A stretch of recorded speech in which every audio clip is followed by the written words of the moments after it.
sparkling water with lime. For my beautiful wife. Hayden's voice was smooth as silk. His hand rested on Simone's lower back. Possessive, controlling. But to the 300 people watching, it looked like love. She took the crystal flute from his hand, lifted it to her lips. The bubbles caught the chandelier light, like tiny diamonds. She sipped. Clean, crisp. Then underneath, that bitter note, that chemical wrongness that shouldn't exist in sparkling water, meant to keep a pregnant woman hydrated. Her blood went cold. Thank you, baby. This is perfect. Her voice stayed warm, grateful. The performance of a woman who suspected nothing. But her hand moved to her belly. 7 months pregnant. Her daughter kicking inside her, completely unaware that her father had just handed her mother poison in a glass. For months later, in a packed courtroom, she would face him again. Simone, his voice cracked with manufactured emotion. Tell them this is a mistake. Tell them you're having some kind of breakdown. I'm your husband. I love you. I would never hurt you. The jury watched. The cameras rolled. The whole world held its breath. Simone stood, looked him dead in the eye, and said the words that would change everything. The only mistake was thinking I wouldn't fight back. But here's what Hayden Carlisle didn't know that night at the gala.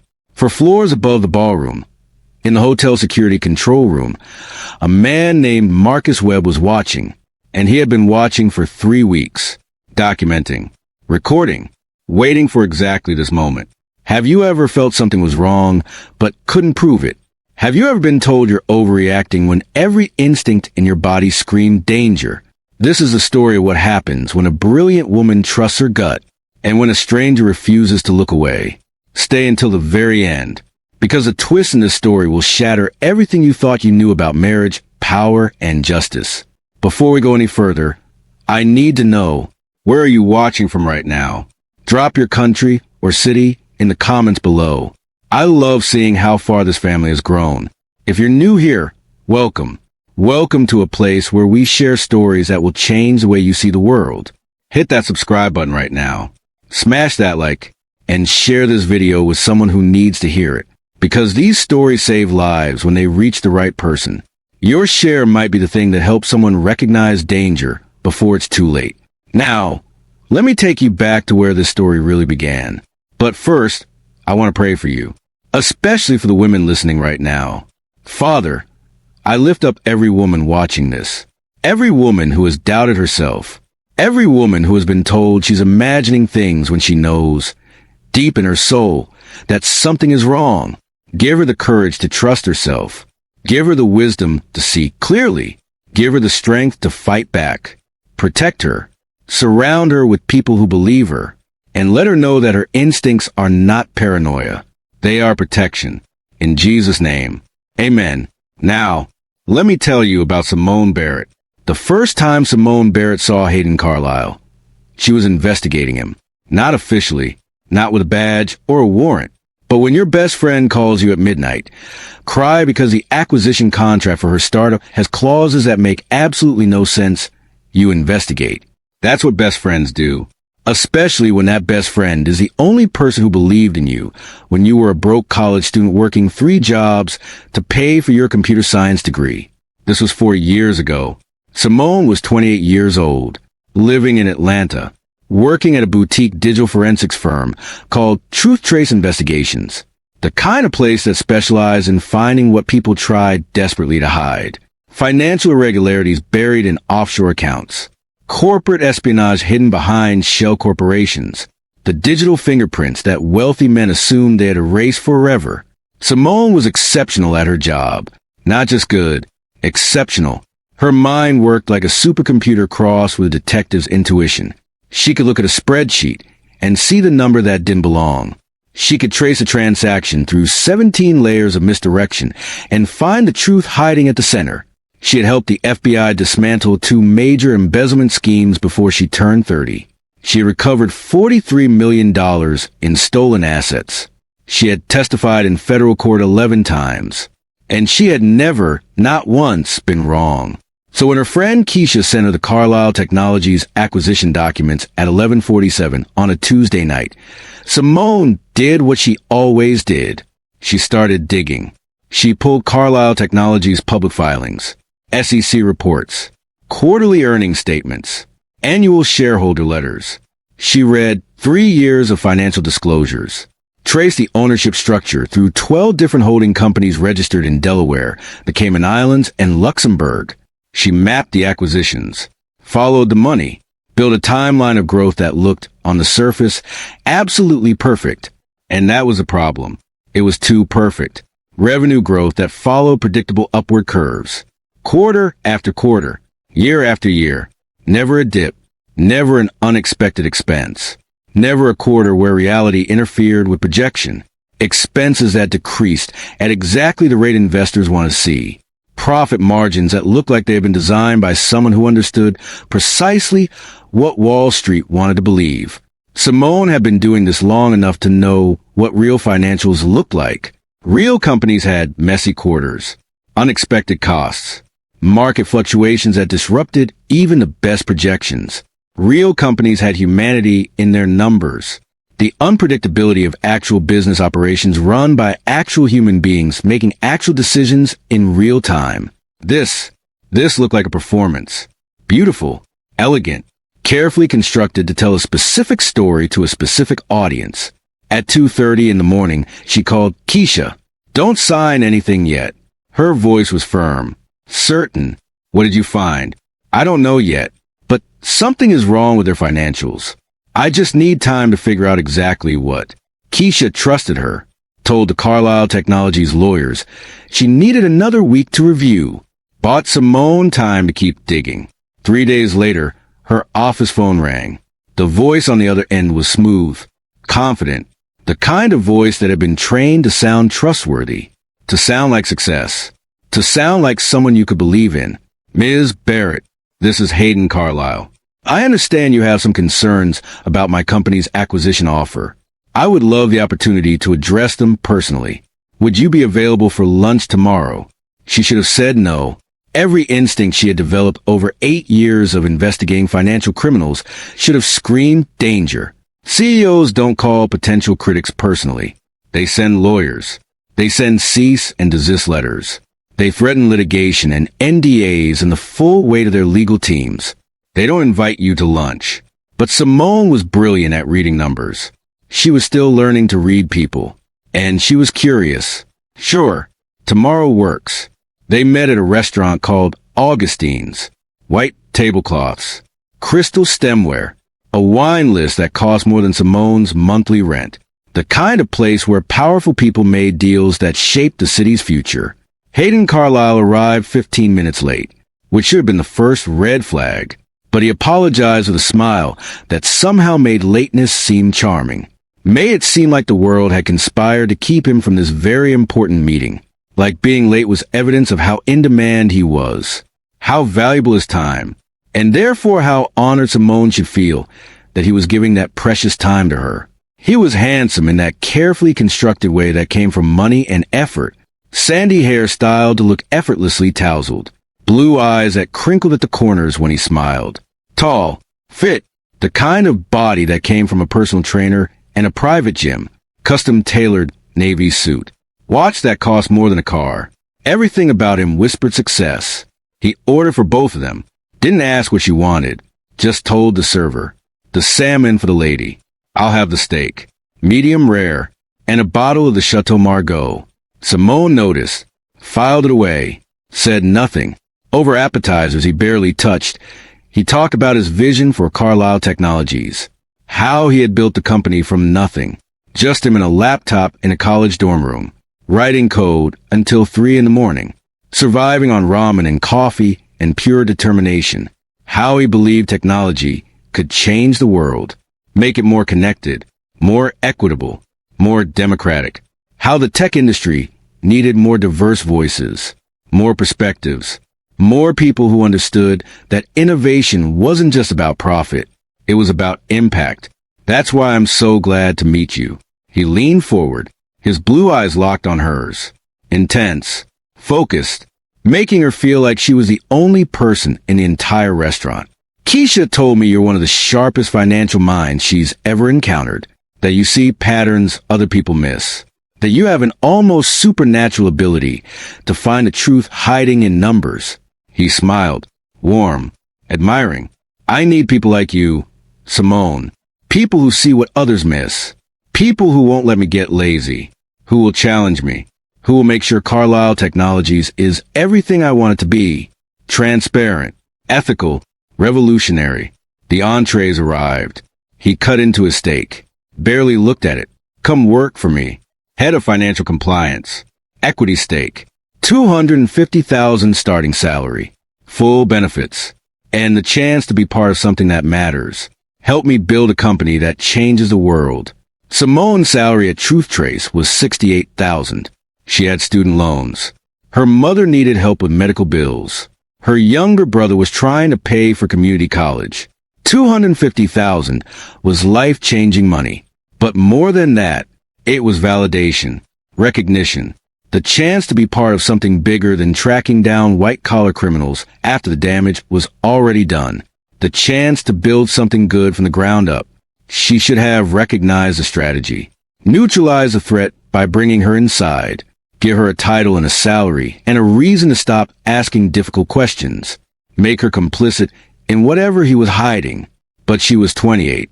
Brilliant, but still learning. And she wanted to believe that maybe, just maybe, this charming man with his talk of changing the world was sincere. I'll think about it. She meant to take a week. Research the company more thoroughly. Talk to former employees. Do her due diligence. But Hayden was persistent. He called the next day. And the next. Sent flowers to her office. Took her to dinner. At another expensive restaurant. And then another. Somewhere between the third dinner and the fifth. The conversation shifted. Stopped being about the job. Started being about her. Her childhood in Atlanta. Growing up in a neighborhood where gunshots were more common than birdsong. Her father who left when she was 6. Her mother who worked double shifts as a nurse just to keep food on the table. Her determination to be more than her circumstances. Her full scholarship to Georgia Tech. Her graduate degree in digital forensics. The cases she had solved. The criminals she had helped put away. Hayden listened. Actually listened. Asked thoughtful questions. Remembered details. Made her feel seen in a way she had never experienced before. You're remarkable. You know that. He said it on their 7th dinner. Looking at her like she was the most fascinating person he had ever encountered. Most people who come from nothing spend their whole lives trying to prove they belong. But you know you belong. You know your worth. That's rare. That's powerful. She fell in love with him somewhere between that moment and their 10th date. Fell in love with a man who seemed to see her, value her, want her for more than what she could offer him professionally.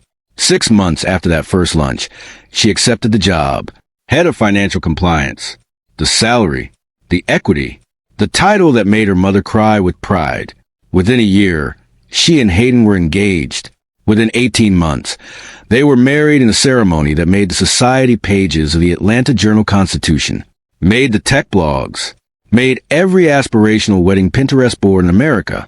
The interracial power couple, the self-made billionaire and the brilliant investigator, both of them proof that the American dream was still possible, that talent and determination could overcome any obstacle, that love could bridge any divide.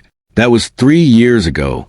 Now, standing in the ballroom of the Pemberton Hotel, 7 months pregnant, holding a glass of sparkling water that tasted wrong, Simone wondered how she had missed the signs for so long.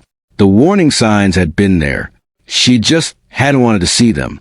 It started small, subtle, the kind of things that seemed insignificant in isolation, but formed a pattern when you stepped back far enough to see the whole picture.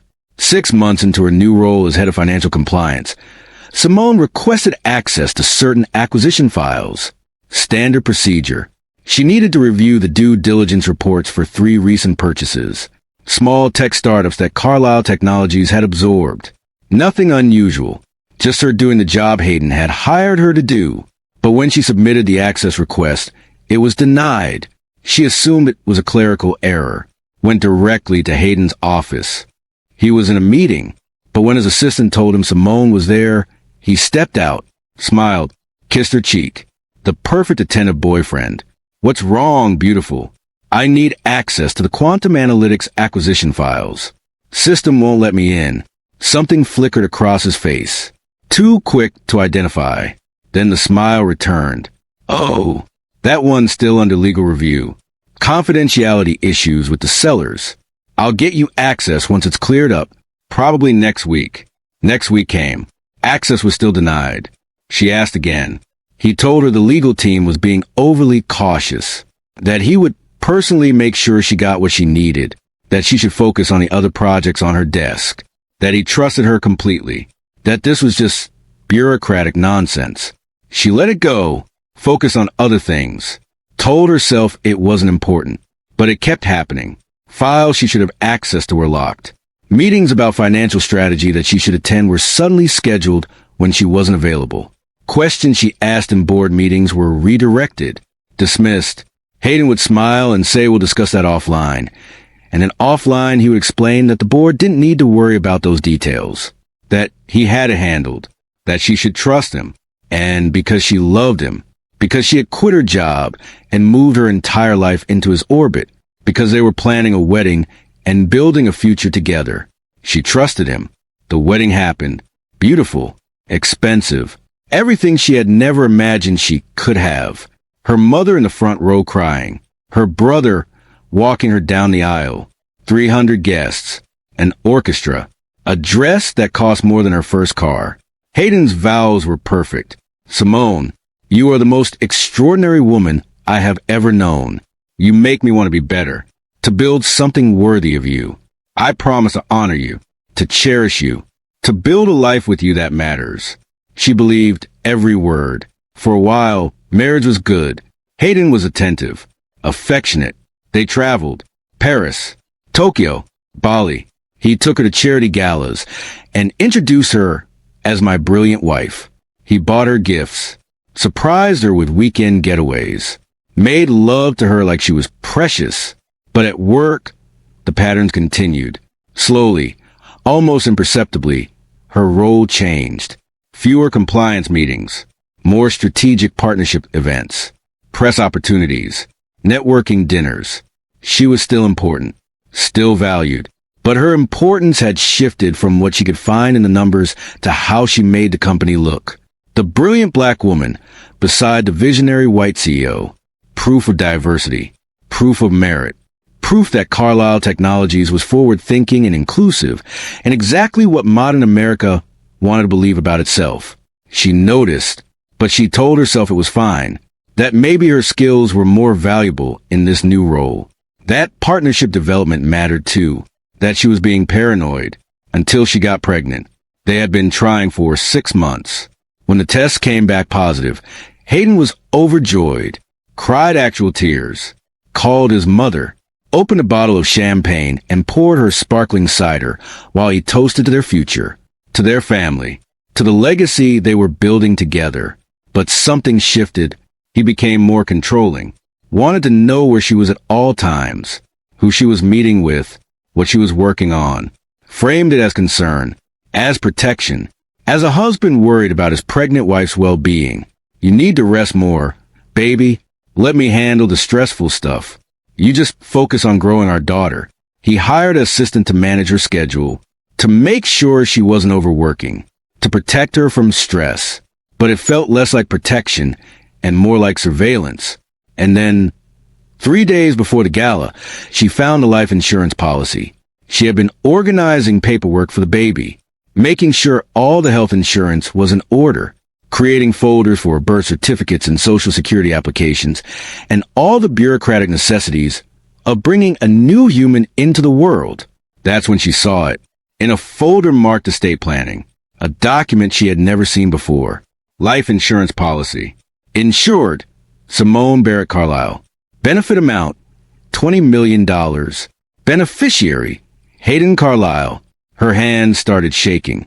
She had never signed this, never discussed it, never authorized anyone to take out a $20 million policy on her life. She checked the date. 6 months ago, right around the time she announced her pregnancy. 20 million reasons for her to die, and a husband who would profit enormously from her death. She printed the document, hands trembling so badly She could barely press the buttons. Drove to a bank Hayden didn't know about. Opened a safe deposit box under her maiden name. Locked the evidence inside. And started planning. How to leave. How to protect herself. How to keep her baby safe from a man she was beginning to realize might be far more dangerous than she ever imagined. She had 3 days until the gala. 3 days to figure out her next move. 3 days to decide whether she was being paranoid or whether her husband was planning to kill her. 3 days later, standing in the ballroom holding a glass of drugged sparkling water, she had her answer. The Carlisle Technologies annual gala was Hayden's crowning achievement every year. More than a party, more than a networking event. It was a carefully orchestrated performance designed to cement his image as the tech industry's golden boy. This year's theme was Building Tomorrow, and the Pemberton Hotel ballroom had been transformed into something from a science fiction dream. Holographic displays projected impossible geometries across the walls, shifting, morphing, responding to the music that pulsed through hidden speakers. The centerpieces were crystalline structures embedded with LED lights that changed color every few seconds. Blue to purple to silver to gold. Everything glittered. Everything gleamed. Everything whispered luxury and innovation, and the future made manifest. 300 guests filled the space. Venture capitalists who managed billions. Tech journalists whose articles could make or break a company's stock price. Politicians who smiled for cameras and accepted campaign donations disguised as speaking fees. Influencers whose attendance alone was worth hundreds of thousands in brand visibility. Everyone who mattered in Atlanta's tech scene. And everyone who wanted to matter. Simone had spent 2 hours getting ready. Hair styled in elegant braids swept up off her neck. Makeup that made her dark skin glow. A custom maternity gown in deep emerald green that made her look like royalty. 7 months pregnant and radiant. The picture of success. Of happiness. Of a woman living her best life. Inside, she was calculating. Planning. Preparing for whatever Hayden might do. She had spent the last 3 days quietly gathering evidence. Bank statements showing suspicious transfers. Emails with cryptic references to offshore accounts. The life insurance policy. Everything locked in that safe deposit box. Everything ready to be used if she needed it. But she didn't know what to do next. Didn't know who to trust. Hayden had connections everywhere. Friends in law enforcement. Lawyers on retainer. Politicians who owed him favors. If she went to police without ironclad proof, he would crush her, discredit her, make her look like a paranoid pregnant woman having some kind of breakdown. So she played her role, smiled, greeted guests, let Hayden's hand rest possessively on the small of her back as he introduced her to investors. This is my beautiful wife, Simone, brilliant mind. She used to be a forensic investigator before I convinced her to join the team. Now she's building our partnerships division. And in 2 months, she'll be bringing our daughter into the world. The guests smiled, congratulated them, complimented her dress, her glow, her grace. None of them seeing beneath the surface. None of them noticing the way her eyes tracked every exit, every security camera, every potential witness. At 8:47, Hayden excused himself from a conversation with a group of venture capitalists. I need to check on something. Stay here, beautiful. I'll be right back. She watched him cross the ballroom, heading toward the bar. Her pulse quickened. This is it. Whatever he's planning. It's happening now. She couldn't follow him. Too obvious. Too suspicious. So she stayed where she was, talking to the wife of a board member about nursery color schemes and baby name options, performing normalcy while her mind raced. 3 minutes later, Hayden returned. In his hand was a crystal flute, bubbles rising through clear liquid, a slice of lime perched on the rim. He approached with that smile, the one that had made her fall in love with him, the one that looked to everyone watching like devotion. Sparkling water with lime. For my beautiful wife. His voice was tender, solicitous, the voice of a caring husband concerned about his pregnant wife's comfort. You look a little tired, baby. The heat in here must be getting to you. Here, stay hydrated. He handed her the glass, his eyes locked on hers, watching, measuring, making sure she took it. Thank you. She kept her voice warm. grateful, gave him the smile he expected, the performance of a trusting wife. She lifted the glass to her lips. The bubbles caught the chandelier light, tiny diamonds rising through liquid that was supposed to be harmless, supposed to be safe, supposed to be exactly what it appeared to be. The first sip touched her tongue, clean, crisp, the sharp bite of carbonation. And then, underneath, something else, bitter, faint but unmistakable. A chemical note that dissolved too quickly, that didn't belong in water and lime and nothing else. Every instinct in her body screamed wrong. Her training kicked in. 8 years of forensic investigation, learning to trust the details everyone else missed, learning to see the pattern beneath the surface, learning that when something felt wrong, it usually was wrong, but she couldn't react.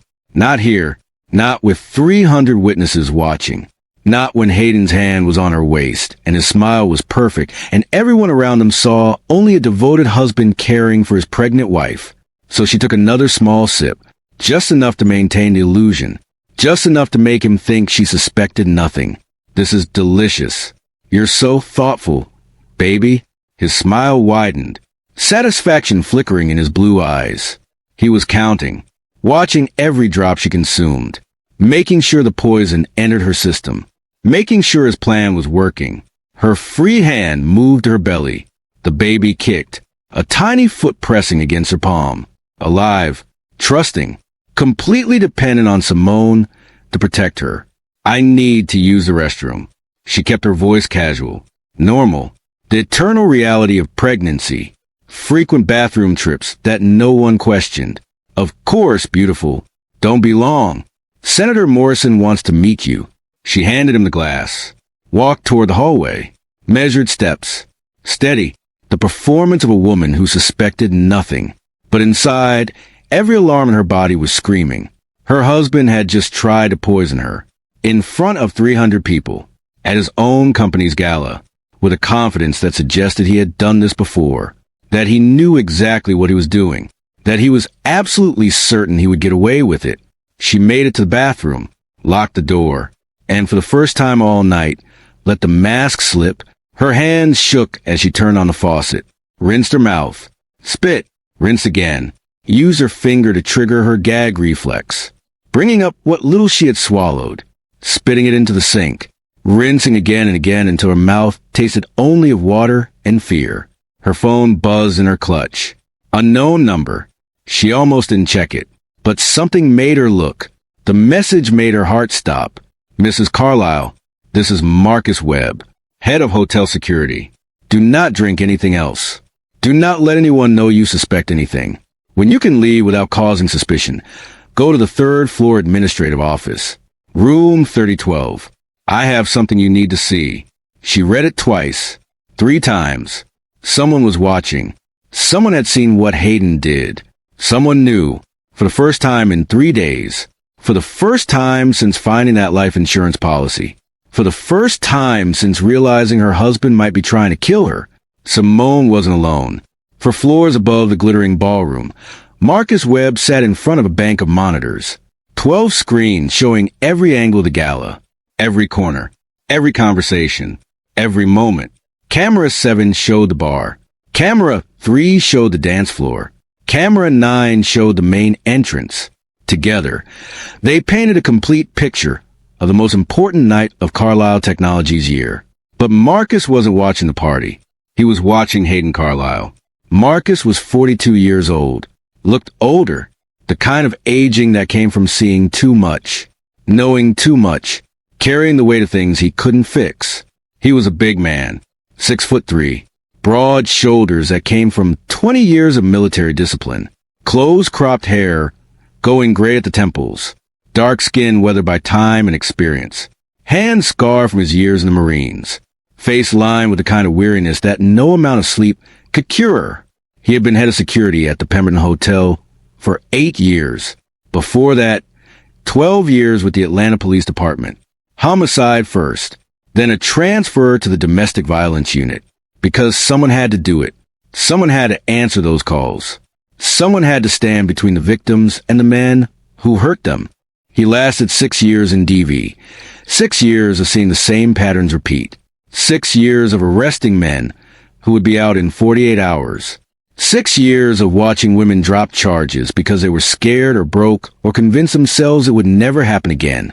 6 years of going to funerals for women he had tried to save but couldn't. And 6 years of watching wealthy men walk away because they had lawyers, because they had connections, because judges and prosecutors and chiefs of police played golf with them on weekends, because money insulated them from consequences in ways that poor men could never access. Marcus left the force when he realized the system wasn't designed to protect victims. It was designed to protect power. The Pemberton job was supposed to be easier. Monitor cameras, respond to guest complaints, coordinate with event planners, keep the hotel safe and running smoothly. No more domestic violence calls. No more funerals. No more watching monsters walk free. But Marcus had spent 20 years learning to see predators. And that kind of sight didn't turn off just because you changed jobs. 3 weeks ago, Carlisle Technologies booked the ballroom for the annual gala. Standard procedure required a security briefing with the client.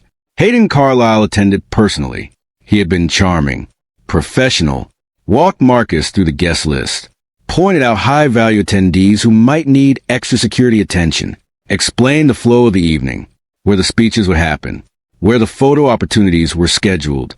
Everything you would expect from someone planning a major corporate event. But Marcus noticed something. The way Hayden's voice changed when he mentioned his wife. A subtle cooling, a tightness around his eyes that hadn't been there a moment before. Simone will be attending despite the pregnancy. 7 months along. You know how women are. She insists on being here, even though I've told her she should rest.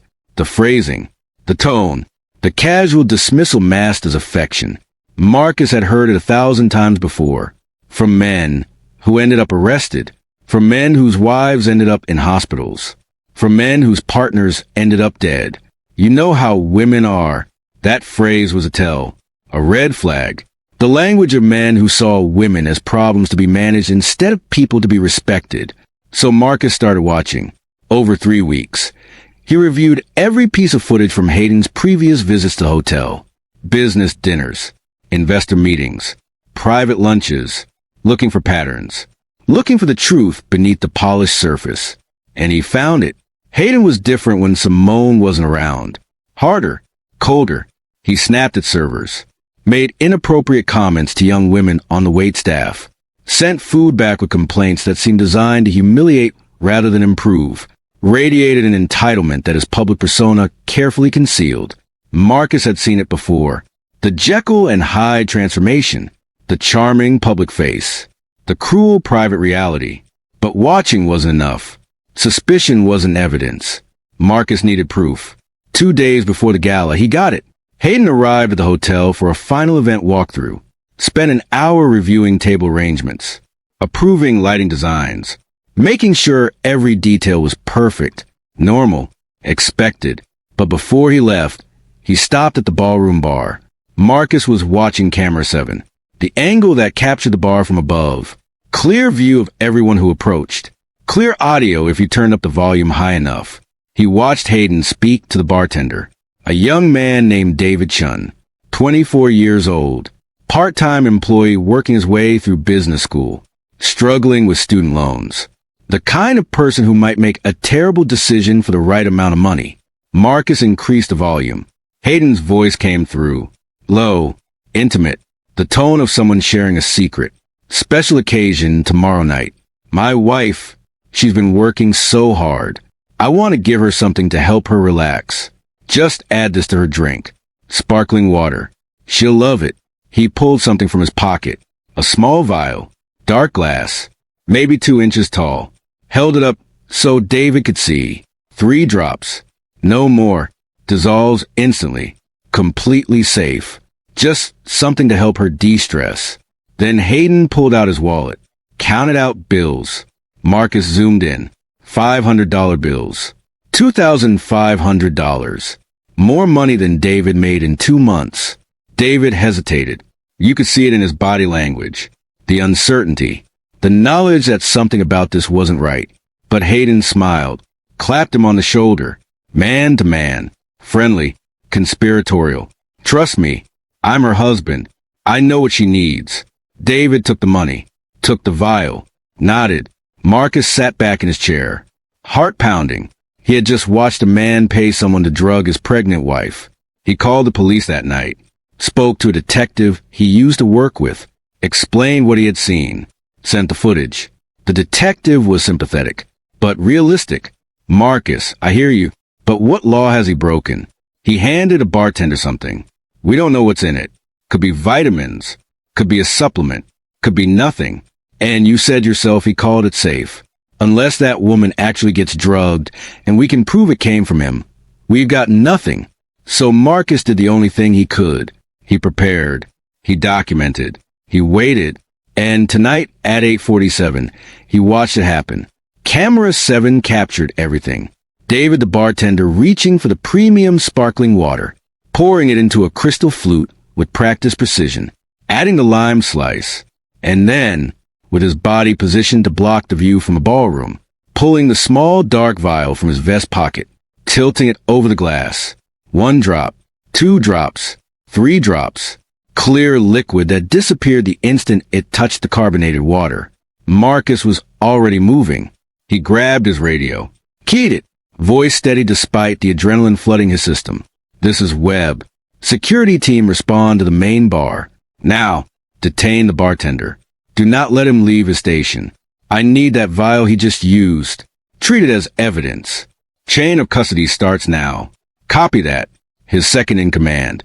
Veteran like him. Didn't ask questions. Just moved. Marcus switched camera angles. Found Hayden in the crowd. Watched him take the glass from David. Watched him cross the ballroom with that easy confidence. The walk of a man who had never faced consequences for anything in his entire life. Camera 4 captured the moment. Hayden approaching his wife, his hand settling on her lower back. The gesture looked protective to anyone watching. But Marcus had spent 15 years in domestic violence. He knew what control looked like, how abusers touched their victims in public. The possessiveness masked as affection. He zoomed in on Simone's face, watched her take the glass, watched her lift it to her lips, watched her sip, and then, for just a fraction of a second, he saw it, the micro-expression, confusion, recognition, fear, gone so quickly that anyone not watching for it would have missed it completely. But Marcus was watching, and he saw the moment she knew something was wrong. She took another sip, smaller this time, maintaining the performance. Then she smiled, said something to Hayden that made him smile back. The perfect couple, the beautiful moment. But Marcus saw the truth underneath. Saw her hand move to her belly, protective, instinctive, a mother's gesture. Saw the calculation in her eyes, the decision to play along, to pretend, to survive. She knows something's wrong. He pulled out his personal phone, found her contact information from the Gala guest list. The hotel had everyone's information for security purposes. Name, phone number, emergency contacts. His thumbs moved across the screen. Mrs. Carlyle, this is Marcus Webb, head of hotel security. Do not drink anything else. Do not let anyone know you suspect anything. When you can leave without causing suspicion, go to the 3rd floor administrative office. Room 3012. I have something you need to see. He hit send. Watch camera 4. Watch Simone excuse herself from a conversation. Watched her check her phone. Watch her face go very still. Then she smiled, laughed at something someone said, complimented another guest's dress. The performance of a woman who had just received a routine message.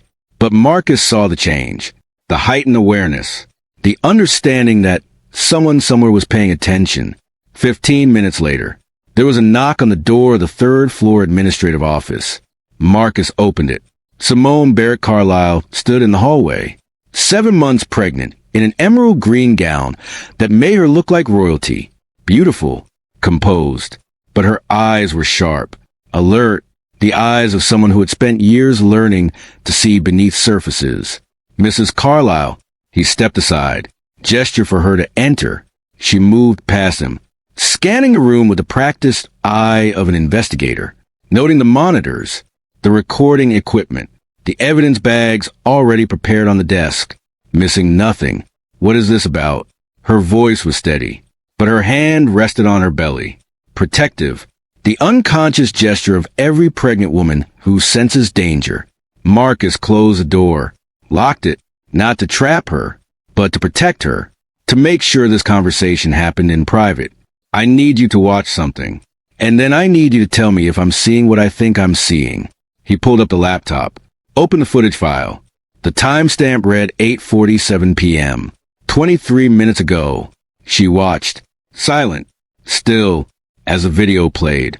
David pouring the sparkling water, the vial appearing, 3 drops dissolving into liquid that was supposed to be harmless. Hayden taking the glass, approaching her. The exchange. When it finished, she didn't speak, just stood there, staring at the frozen image on the screen. Her husband's face, smiling, handing her poison. How long have you been watching him? Her voice was barely a whisper. 3 weeks, since he booked the event.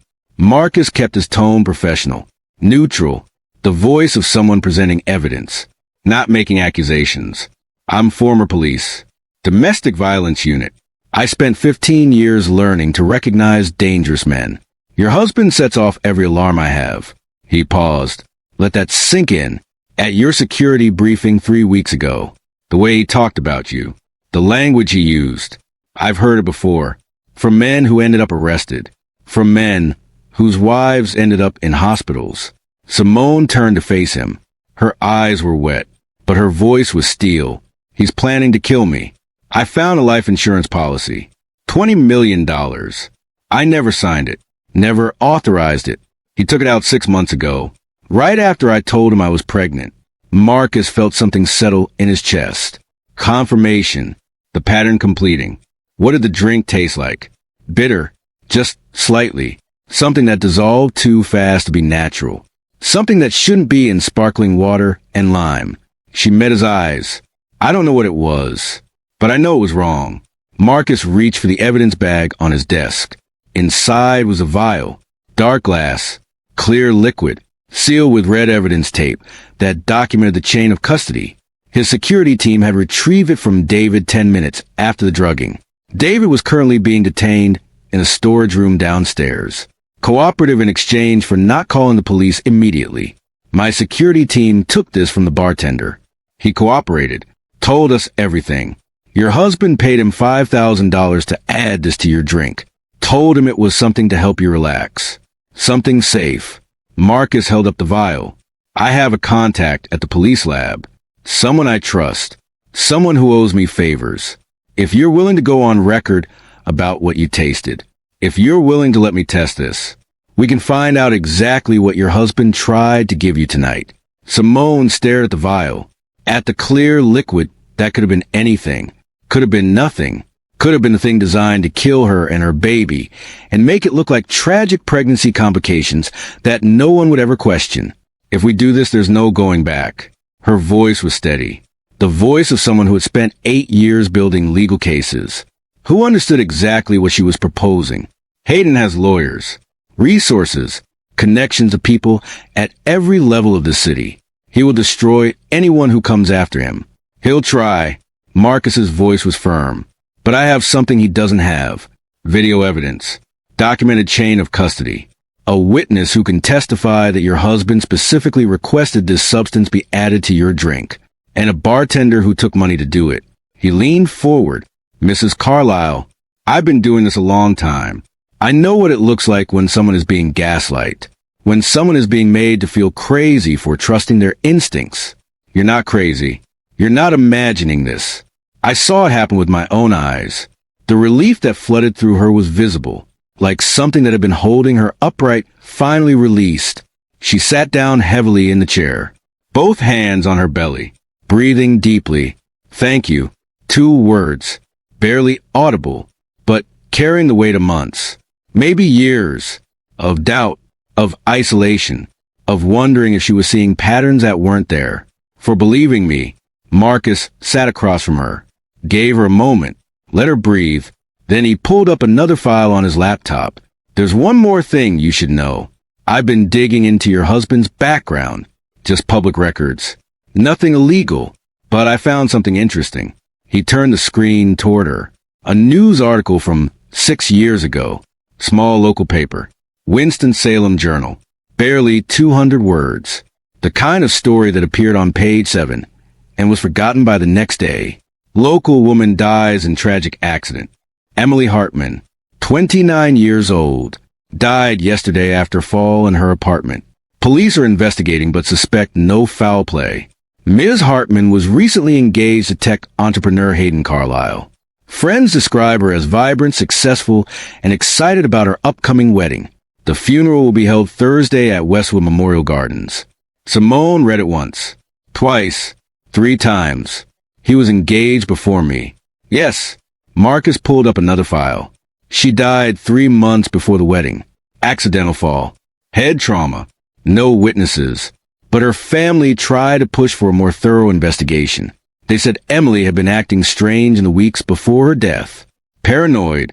Scared. Telling her sister that she felt like she was being watched. That she kept getting sick for no reason. That she would have dizzy spells that doctors couldn't explain. What did the police do? Carlisle's lawyers provided statements, alibis, character witnesses, financial records proving he was out of town when she died. The case was closed within a week. Natural causes, tragic accident, no further investigation needed. He met Simone's eyes. Emily's mother is still alive, still insists something was wrong, still believes her daughter was murdered, but no one listened. No one believed her. Just a grieving mother who couldn't accept that accidents happen. Simone's hands were shaking, trembling so badly she had to press them against her belly to keep them still. He's done this before. I'm not the first. No. Marcus's voice was gentle but firm. But if we do this right, you'll be the last. The silence stretched between them, heavy with the weight of decision, the weight of knowing, the weight of choosing to fight back against someone who had never lost before. Finally, Simone spoke. Test it. Whatever is in that vial. I want to know. And I want it documented. I want chain of custody. I want everything done by the book so that when we take this to court, his lawyers can't touch it. She looked up at Marcus. Her eyes were dry now, clear, determined. And I want to talk to Emily Hartman's mother. I want to know what happened to her daughter. I want to know what I'm really dealing with. Marcus nodded, pulled out his phone, made the call. The lab results came back 48 hours later. Simone had returned to the Gala after her meeting with Marcus, played her role for another 3 hours, smiled and chatted, and let Hayden's hand rest on her waist while photographers captured the perfect couple. The golden boy and his brilliant wife, building tomorrow together. She watched him through new eyes, seeing the performance, the calculation beneath every gesture, the way he monitored her, made sure she stayed close, made sure she didn't talk too long with anyone he couldn't overhear. When they finally left, he was solicitous, attentive. You did so well tonight, baby. I'm so proud of you. You're glowing. Everyone kept saying how beautiful you look. His hand found hers in the car, squeezed gently. Thank you for being there, for supporting me, for being exactly what I need. She squeezed back, said the words he expected. Always, but inside, every cell in her body was screaming, counting the hours until Marcus called, until she had proof, until she could act. They arrived home, the penthouse, 47th floor, floor-to-ceiling windows overlooking the Atlanta skyline. Every piece of furniture carefully selected, every surface gleaming. The kind of home that appeared in architectural magazines and aspirational Instagram feeds. Hayden poured himself scotch, offered her sparkling water. She declined, said she was tired, needed to sleep. He kissed her forehead, told her to rest, that their daughter needed her strong and healthy. She lay in bed, listening to him move around the apartment, wondering how many nights she had slept beside a man who was planning to kill her. How many mornings she had woken up next to someone who saw her as a problem to be eliminated. Her phone buzzed at 2 a.m. Hayden was asleep beside her. She slipped out of bed, moved to the bathroom, locked the door. Marcus's message was brief. Results are in. Call me when you can talk safely. She waited until morning, until Hayden left for the office, until she was alone. Then she called. Marcus answered on the first ring. It's Rohypnol. His voice was grim. Date, rape drug. In the concentration that was in that vial. Enough to cause serious sedation, confusion, memory loss. Potentially dangerous for anyone. For a pregnant woman, it could cause severe complications. Respiratory distress. Fetal distress. In the worst case scenario. He paused. Lethal. Simone sat down. Her free hand finding her belly. The baby was active this morning. Kicking. Turning. Completely unaware of how close she had come to never being born. What was his plan? I think he was counting on you becoming disoriented, confused, maybe passing out. He would have played the concerned husband, rushed you to the hospital. Emergency C-section due to pregnancy complications. Maybe you survive. Maybe you don't. Either way, the baby comes early. If you died, it would look like tragic complications. Terrible, but natural. No one would suspect anything. And if I survived, you'd be weak, traumatized, probably have memory gaps from the drug. He could control the narrative, tell you that you fainted, that you scared him, that you need to rest, need to let him take care of everything. Marcus's voice hardened. I've seen this pattern before. Abusers who use medical emergencies to isolate their victims, make them dependent, make them doubt their own memories. It's effective because everyone around you sees a caring partner. No one suspects what's really happening. Simone closed her eyes, saw it playing out. The ambulance, the hospital, Hayden's hand in hers, his voice telling her it would be okay, that he was there, that he would take care of everything. And if she had died, $20 million, a tragic widower, a motherless baby he could raise exactly as he wanted, complete control, complete victory. Mrs. Carlyle, I have enough to take to the police. The video, the substance analysis, the bartender's testimony. But I want to make sure you're ready. Once we do this, everything changes. I'm ready. Her voice was steel. Tell me what I need to do. If you're still watching, if this story is gripping your heart the way it's gripping mine, I need you to act. Hit that like button right now. It tells the algorithm this story matters, that people need to hear it. Drop a comment. Tell me, have you ever trusted your gut when everyone said you were wrong? Have you ever been the person who saw something and refused to look away? Your story matters. Share below and share this video with someone who needs to know their instincts are valid. Now, let me tell you about the woman who changed everything. Detective Asha Okonkwo had handled the Emily Hartman case 6 years ago, and she had never forgotten it. She was 38 now, had been on the force for 15 years, started in patrol, worked her way up to detective, specialized in cases that other people didn't want to touch, the complicated ones, the ones that required patience and persistence and the willingness to follow threads that seemed to lead nowhere. When Marcus Webb called her, she remembered his voice immediately. They had worked together years ago, before he left the force, before he decided he couldn't watch one more wealthy man walk away from consequences. Marcus, it's been a while. What do you need? Remember Emily Hartman. Silence on the line. Long, heavy. Yes, I remember. I've got another one. Same pattern. Same man. Marcus told her everything. The gala, the drugging, the video, the Rohypnol. Simone's discovery of the life insurance policy. The pattern that stretched back 6 years. Maybe longer. When he finished, Asha was quiet for a moment. Then, send me everything. Video. Lab results, chain of custody documentation, witness statements, everything. I'll start building the case. She paused. And Marcus, thank you. Emily's mother calls me every year on the anniversary, asks if there's anything new, anything that might help. I've had to tell her no for 6 years. Maybe this time I'll have a different answer. 2 days later, Simone sat in Detective Okonkwo's office. Small, cramped, walls covered with case files and commendations and photos of victims whose cases Asha had solved. Women who had gotten justice because someone believed them. Asha was tall, elegant despite the worn detective's blazer and the coffee stains on her desk. Nigerian heritage evident in her features. Her name, the slight accent that emerged when she was tired or angry. She had kind eyes, but hard, the eyes of someone who had seen terrible things and refused to look away. Mrs. Carlyle, thank you for coming. Call me Simone. Simone, I reviewed all the evidence Marcus provided. The video is clear. The lab results are conclusive. The bartender is willing to testify in exchange for a reduced charge. We have enough to arrest your husband. But, Asha leaned forward, I need to make sure you understand what's about to happen. Your husband is wealthy, connected. He's going to hire the best defense team money can buy. They're going to attack your credibility, suggest you're lying for money, that you're having some kind of mental health crisis, that the pregnancy is affecting your judgment. It's going to be brutal. I know. Simone's voice was steady. I've been building financial crime cases for 8 years. I know how this works.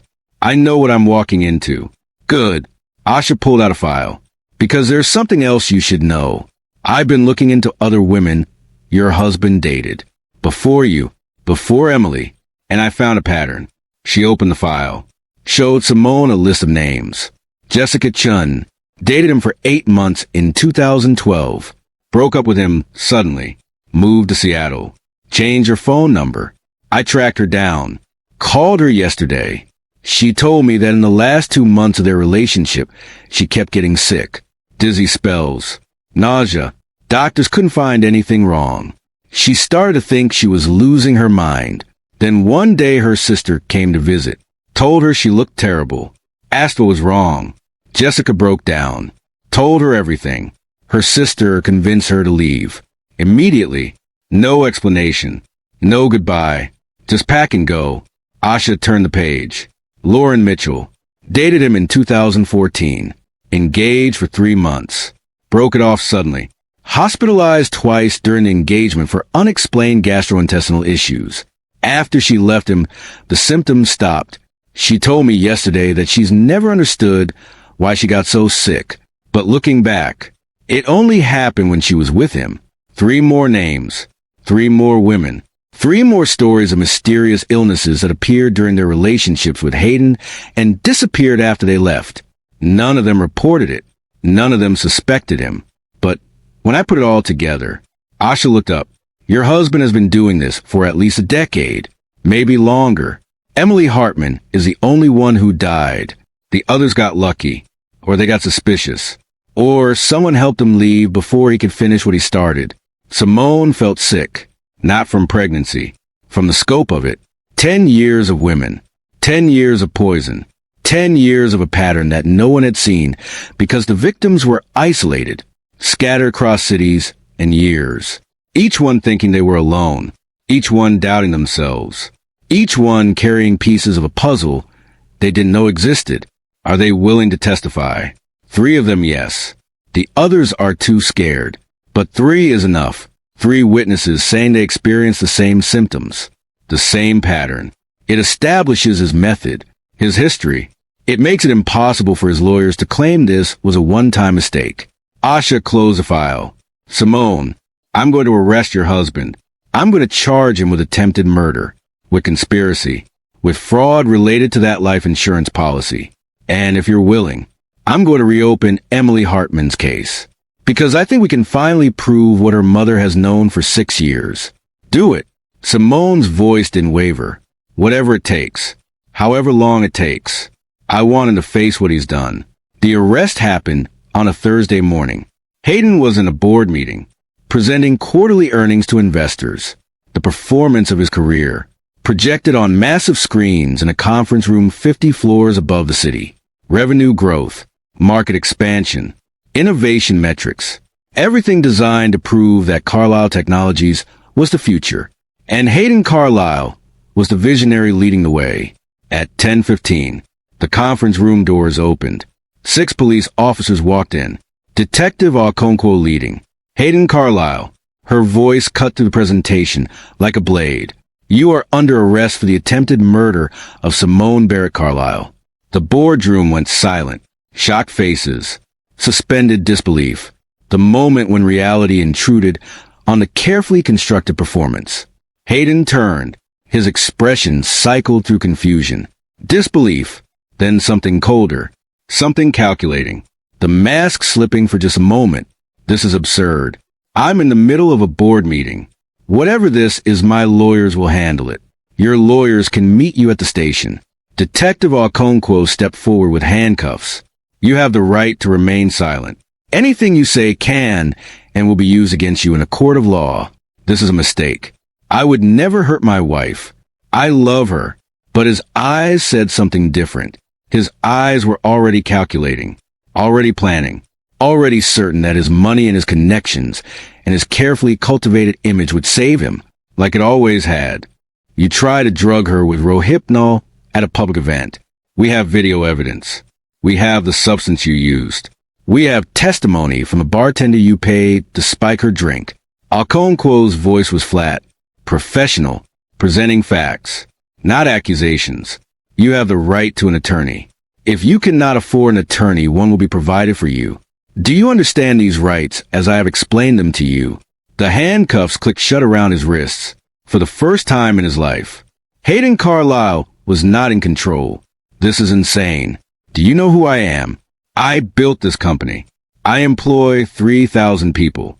I fund half the charitable organizations in this city. His voice rose, the charm evaporating, the real man emerging. I have friends, senators, judges. The mayor golfed with me last month. This case will be dismissed before the end of the week, and then I will personally destroy every single person involved in this farce, including your wife. The question stopped him cold. Detective Okonkwo met his eyes, unflinching. Are you going to destroy her too? The boardroom was watching. 12 faces. Investors who controlled billions. Board members who had trusted him. Built fortunes on his vision. His leadership. His promise of tomorrow. All of them seeing, for the first time, the man beneath the mask. He said nothing. Just stared at Detective Okonkwo with eyes full of rage and calculation and the absolute certainty that he would win. That he always won. That money and power made him untouchable. They led him from the room, past the shocked investors, past the assistants gathered in the hallway, past the massive screen still showing his presentation. Building tomorrow, the future he had promised, the empire he had built on lies and poison and bodies. The cameras captured everything. By noon it was everywhere. CNN, MSNBC, every tech blog and news site and Twitter feed in America. The golden boy arrested, the visionary in handcuffs, the perfect image shattered in a single morning. Carlisle Technology stock went into free fall, lost 40% of its value in 6 hours. Board members scrambled, investors fled, employees who had believed in the mission suddenly questioning everything they thought they knew. And in a lawyer's office downtown, Simone sat with her attorney Angela Chun, watching the news coverage, watching her husband's perp walk, watching the empire crumble. Angela was fierce, brilliant, specialized in protecting women from powerful men. She had handled cases against CEOs, politicians, men who thought their wealth made them immune to consequences. She had a 93% success rate, and she was expensive. But Simone had liquidated assets Hayden didn't know about. Money she had been saving for exactly this moment. How are you doing? Angela's voice was gentle. Simone paused, tried to find words for what she was feeling. Relieved, terrified, angry, grateful, all of it at once. That's normal. Angela reached across the desk. Squeeze her hand.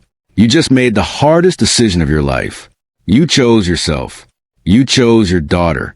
You chose truth over comfort. That takes courage most people don't have. What happens now? Now we prepare. Hayden's lawyers will fight. They'll try to get the charges dismissed. They'll attack the evidence. Attack you. Attack everyone involved. It's going to be ugly. Angela's voice hardened. But we have something they don't have. We have the truth. And we have women who are finally ready to speak. The trial began 4 months later. Simone sat in the gallery, her daughter in her arms. Nyla Angela Carlisle, 8 weeks old, born 6 weeks after Hayden's arrest.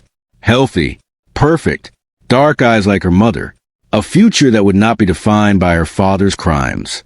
Simone had given birth surrounded by people she trusted, her mother, her brother, Angela Chun, Marcus Webb, a community of protectors.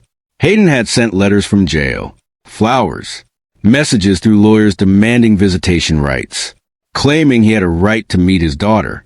Every request denied, every letter returned, every flower sent to Emily Hartman's grave instead. The courtroom was packed.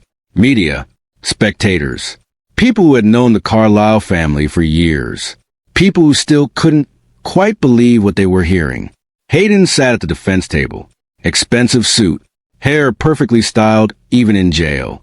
The performance continuing even now, even here, projecting confidence, innocence, the wrong man who would soon be vindicated. His legal team was exactly what you would expect. 6 lawyers from the most expensive firm in Atlanta. Their strategy was clear from the opening statement. Attack the evidence. Attack the witnesses. Make Simone look unstable. Make the whole thing look like a vindictive wife trying to destroy a good man.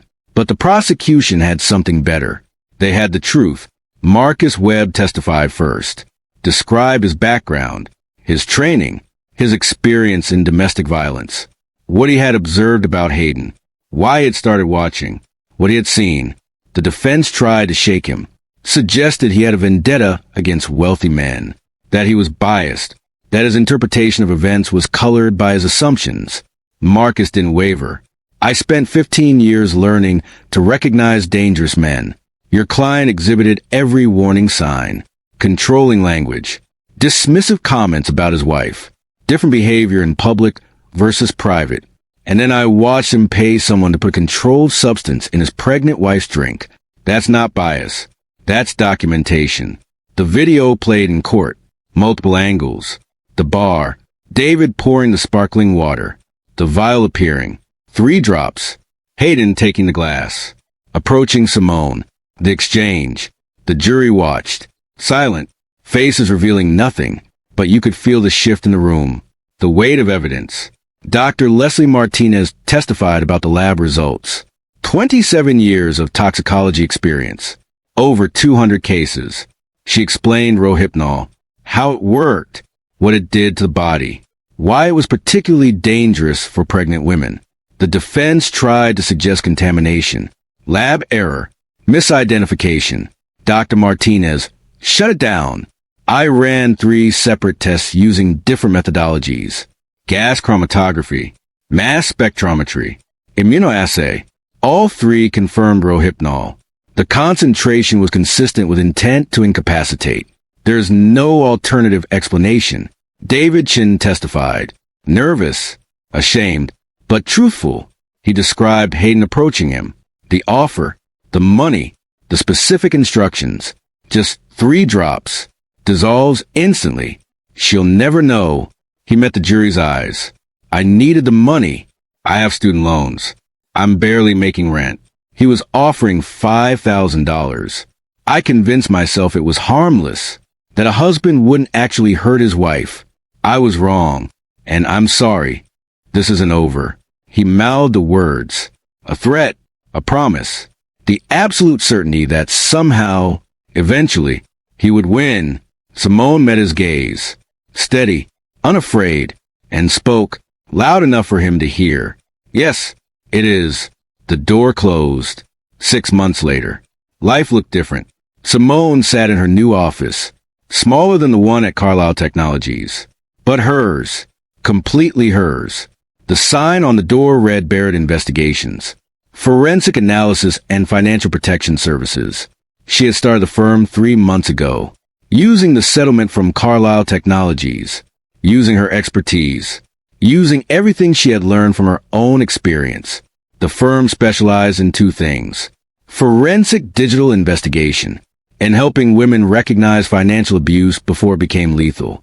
The cases came steadily. Wives who suspected their husbands were hiding money. Partners who felt controlled but couldn't articulate why. Women whose instincts told them something was wrong but who had no proof. Simone believed them, found the evidence, built the cases, protected them. Marcus Webb had joined as head of security. His surveillance expertise, his pattern recognition, his absolute commitment to protecting victims made him invaluable. Together they had solved 17 cases in 3 months, helped 12 women escape dangerous situations, recovered $8 million in hidden assets, built protective orders that actually protected. Nyla was 14 months old now, taking her first steps, babbling constantly, growing up in an office where women helped women, where trust was sacred, where instincts were honored. Simone had kept her ex-husband's last name, not because she wanted any connection to him, but because every time someone Googled Carlisle, they found her firm, found the story of what he had done and how she had survived. Let the name be a warning. Let it be a beacon. Let it be proof that even the most powerful predators can be stopped. The 1-year anniversary of the gala arrived on a Wednesday evening. Simone sat at her desk, late, Nyla asleep in the portable crib in the corner, reviewing case files, building strategies, doing the work that mattered. Her phone buzzed. Unknown number. She almost ignored it, but something made her look. An email. The subject line made her breath catch. Thank you from Emily's mother. Dear Simone, I have been trying to write this letter for 6 months, trying to find words big enough to hold what I feel. Thank you for giving my daughter justice. For 6 years, I knew something was wrong. I knew that man hurt her, but no one would listen. No one believed me. They called me a conspiracy theorist, an overprotective mother who couldn't accept that accidents happen. They made me feel crazy for trusting what I knew in my bones to be true. Your courage to come forward, to trust yourself, to fight back. It gave Emily a voice she never got to use. Because of you, her case was reopened. Because of you, the evidence was reviewed. Because of you, the police finally listened to what I have been saying for 6 years. They found Rohypnol in her hair sample, preserved evidence from the autopsy, enough to prove she had been drugged in the weeks before her death, enough to prove what you survived. She did not. The case has been reclassified. Homicide, not accident. My daughter's death certificate has been changed.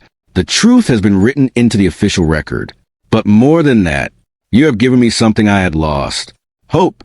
Hope that women who see danger are finally being believed. Hope that monsters who hide behind charm and money cannot hide forever. Hope that my daughter's death was not meaningless. You survived. And because you survived, because you fought, because you refused to disappear quietly, other women will survive too. Thank you. Thank you for being brave. Thank you for trusting yourself. Thank you for proving that even powerful men can be held accountable when we stand together. With eternal gratitude, Margaret Hartman. Simone read the letter 3 times, tears streaming down her face, crying for Emily, for Margaret, for every woman who had been silenced, for every mother who had known the truth but couldn't prove it, for herself, the woman who had almost become another statistic, another tragic accident, another case closed too quickly because the perpetrator was too wealthy to question. She picked up Nyla, held her close, breathed in the smell of baby shampoo and milk and innocence, and whispered the promise she whispered every single day. You will grow up knowing your worth. You will trust your instincts. You will believe yourself when something feels wrong. You will never doubt yourself the way I did. Nyla stirred, grabbed Simone's finger, squeezed tight with surprising strength. Outside the window, Atlanta sprawled in every direction, lights stretching to the horizon. Millions of lives, millions of stories, some of them beautiful, some of them dangerous, all of them unfolding in the space between what appears to be and what actually is. Somewhere in that city, a woman was doubting herself, wondering if she was overreacting, being told by someone who claimed to love her that her instincts were wrong. Somewhere, a pattern was forming, invisible to everyone except the person experiencing it. Somewhere, someone needed to be believed.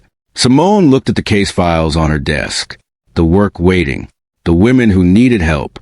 I'm ready, she said it out loud, to herself, to Nyla, to Emily's ghost, to every woman who had come before and every woman who would come after. I'm ready. That is the story of Simone Barrett Carlisle, the woman who trusted her instincts when everyone told her to ignore them, who found an ally in the most unexpected place. who proved that someone is always watching if we choose to see, who turned her survival into purpose, who gave voice to a woman who died 6 years too soon, who built something beautiful from something terrible. If the story moved you, if it changed something in you, I need you to act right now. Subscribe to this channel. Join this community of people who believe that truth matters, that women's instincts matter, that stories like this need to be told and shared and shouted from every platform we have. Hit that like button. Tell the algorithm that content like this deserves to reach people, that stories about survival and justice and women supporting women are worth promoting. Share this video. Right now, think of one person who needs to hear it. Someone who has been told they're overreacting. Someone who doubts themselves. Someone who needs to know that their gut feelings are not paranoia. They are protection. Send it to them. You might save their life. Comment below. Tell me your story. Have you ever felt something was wrong, but everyone told you to ignore it? Have you ever been the person watching when others looked away? Have you ever been Marcus, or Simone, or one of the women who escaped? Your story matters. It might be the thing that helps someone else recognize their own danger. And for those of you who are in it right now, who are living with someone who makes you doubt yourself, who are experiencing symptoms doctors can't explain, who have found evidence of things that don't make sense, I want you to hear this. You are not crazy. You are not imagining it. Your instinct exists for a reason. When your body tells you something is wrong, believe it. When your gut screams danger, listen. When someone makes you feel like you're losing your mind for noticing the truth, that is a red flag bigger than any other. Document everything. Tell people you trust. Get evidence if you can. And when you're ready, when it's safe, fight back. You deserve to be believed. You deserve to be safe. You deserve a life where you don't have to question your own reality. Remember this. And I need you to really hear me. Your instincts are not your enemy. They are your protection. When something tastes wrong, when something feels wrong, when someone makes you doubt what you know to be true, pay attention. Trust yourself. Find your witnesses. And fight back. Be the Marcus in someone's story. Be the person who watches when others look away. Be the stranger who sends a message that changes everything. Be the Simone who refuses to disappear quietly, who documents, who gathers evidence, who stands up in court and tells the truth even when it's terrifying. Be the Margaret who never stops believing, who keeps calling, who keeps asking, who honors the memory of someone lost by demanding justice. We protect each other. We believe each other. We fight for each other. That is how patterns end. That is how monsters are stopped. That is how we build a world where women's lives matter more than men's reputations. Thank you for watching. Thank you for listening. Thank you for being part of this community that believes truth matters. Stay safe. Stay strong. Stay vigilant. And never, ever let anyone make you doubt what you know to be true. I'll see you in the next story.